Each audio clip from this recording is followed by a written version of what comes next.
بسم الله الرحمن الرحيم. عن أبي قتادة رضي الله تعالى عنه قال قال رسول الله صلى الله عليه وسلم صيام يوم عاشوراء أحتسب على الله أن يكفر السنة التي قبله. رواه مسلم. صحیح مسلم کی روایت ہے. ابو قتادہ رضی اللہ عنہ کہتے ہیں کہ اللہ کے رسول صلی اللہ علیہ وسلم نے ارشاد فرمایا، عاشورہ کے دن کا روزہ مجھے اللہ تعالیٰ سے اس بات کی امید ہے کہ وہ پچھلے سال کے گناہوں کا کفارہ بنا دے. کل کے درس میں ہم نے محرم کی فضیلت کے تعلق سے ایک بات سنی تھی کہ رمضان کے بعد سب سے افضل روزے ماہ محرم کے روزے ہیں، جو کہ اللہ تعالیٰ کا مہینہ کہا گیا ہے.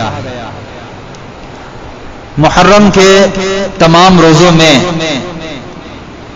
سب سے افضل روزہ 10ویں محرم کا روزہ ہے، جس کو عاشورہ کہا جاتا ہے. عاشورہ یعنی محرم کی 10ویں تاریخ کا ایک نام عاشورہ ہے. عاشورہ کا روزہ رمضان کے روزے فرض ہونے سے پہلے مسلمانوں پر فرض تھا.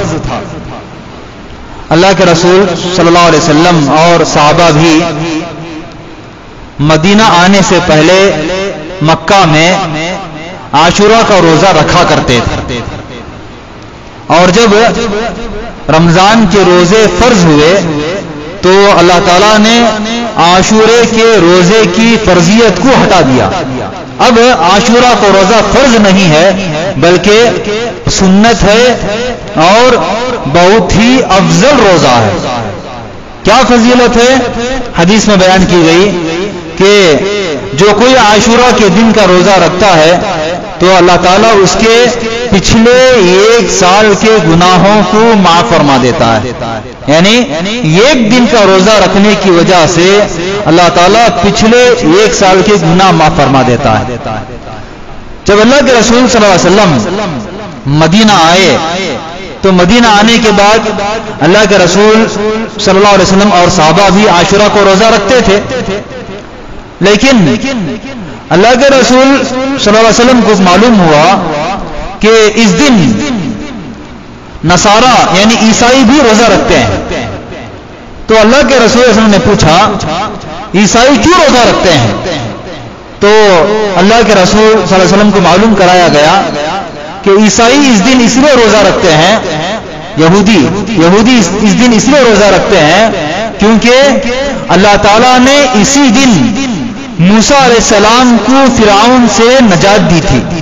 فرعون جو موسیٰ علیہ السلام اور آپ کی امت کے لوگوں پر ظلم کیا کرتا تھا، ستایا کرتا تھا، غلام بنا کے رکھا تھا، تو اللہ تعالیٰ نے اسی دن موسیٰ علیہ السلام کو نجات دی اور فرعون کو غرق کر دیا.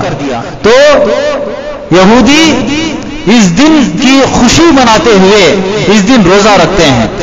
تو اللہ کے رسول نے کہا کہ نحن احق بموسیٰ، کہ ہم یہودیوں سے زیادہ اس بات کا حق رکھتے ہیں کہ ہم اس دن روزہ رکھیں. کیوں؟ کیونکہ اس لیے کہ یہودیوں نے موسیٰ علیہ السلام کی جیسی اتباع کرنی چاہیے تھی ویسی اتباع نہیں کی. موسیٰ علیہ السلام پر جو کتاب نازل کی گئی تھی اس میں رد و بدل انہوں نے کر دیا، تحریف کر دی. وہ دین جو موسیٰ علیہ السلام پر نازل ہوا تھا انہوں نے اس دین کو بدل کر رکھ دیا. تو اس لیے موسیٰ علیہ السلام پر جیسے ایمان لانا چاہیے تھا ویسے انہوں نے ایمان نہیں لایا. ہم موسیٰ علیہ السلام پر جیسے ایمان لانے کا حق ہے ویسے ہم ایمان لاتے ہیں. تو اس لیے ہمارا حق یہ بنتا ہے، زیادہ حق یہ بنتا ہے کہ ہم اس دن روزہ رکھیں. پھر اللہ کے رسول نے اسی موقع پر ارشاد فرمایا تھا کہ لئن بقیت الی قابل لاصومن التاسع، اگر میں آئندہ سال رہا تو میں 9ویں تاریخ کو ملا کر میں روزہ رکھوں گا.